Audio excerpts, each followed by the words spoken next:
I didn't do cocaine when everyone else was doing it. It never appealed to me. I'm a pothead. I could do it like at a party, somebody would have it. Okay, sure, you're doing it. And then never think about it the next day. Right. If you do that long enough, or with any drug, same thing with cigarettes. For years, I smoked like casually. It will catch up with you. Right. And I just happened to be at a point in my life, like right in that period between the sitcoms and the talk show, where all I had was like writing. So cocaine was very handy. I can imagine, yeah. And there was a year or so, my cocaine year, when I did it every day. Not usually in the day. I get up in the morning and do coke. That would have been even sadder. But at night, and every time I do it, I'd be like, I'm not the kind of guy who does coke every day. And yet, there I was doing it. But it did help me finish. I'd written most of it, but I had to this is when I first had a computer. This is wow. like 1989. Okay. So it had to go from like handwritten notes into the computer. Right, yeah. That was a job for cocaine. Yeah, I mean, you really gotta numb the hand to write all that. That was a job for right, cocaine.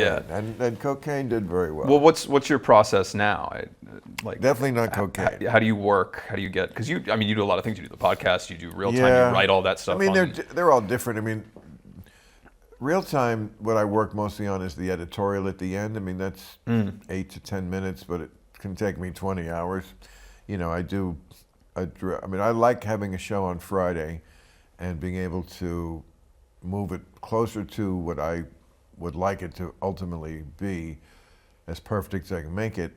Friday night.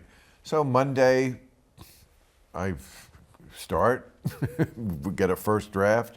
Tuesday, rewrite it. Wednesday, rewrite it. I like that process. Right. Of first make it too big, and then squeeze it out until there's nothing extra, and you're not boring at any moment. It's making a point. It's new. It's original, and it's funny. Trying to smudge all that. Yeah, it's a process.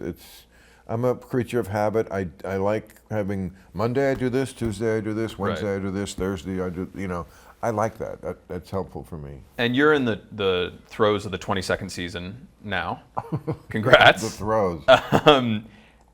How has because you speak a lot about how, I know, 22 years. 22 it's probably years. like not many less years than you are alive, right? It's a little longer, but I won't give too much away. Wow, that's But amazing.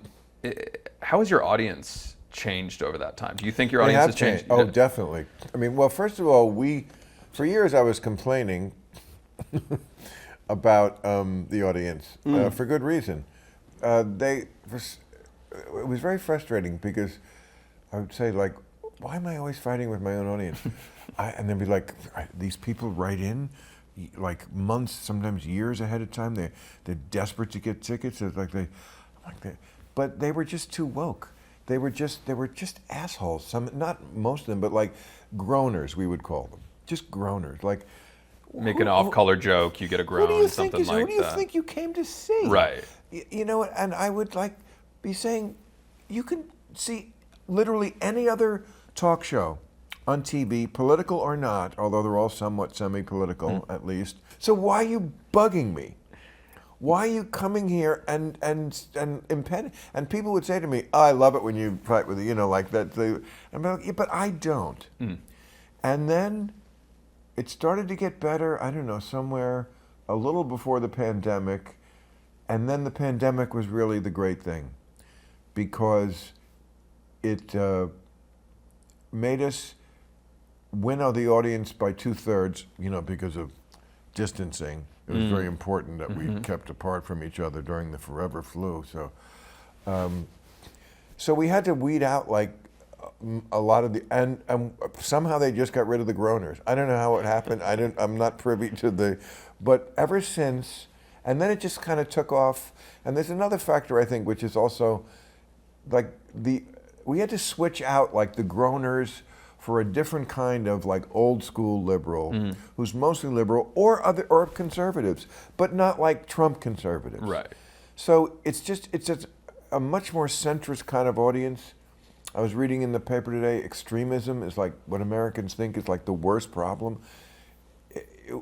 the people who feel that way, which I assume must be vast, if it's like the number one thought, they kind of found this show, and they want to be part of it. And it happens on the road too. Right. So I almost never fight with the audience now. I never have to. It's like they're down with, yes, okay, this is the show, this is the point of view, this is the way he goes about it, and we're so there for you. It's great.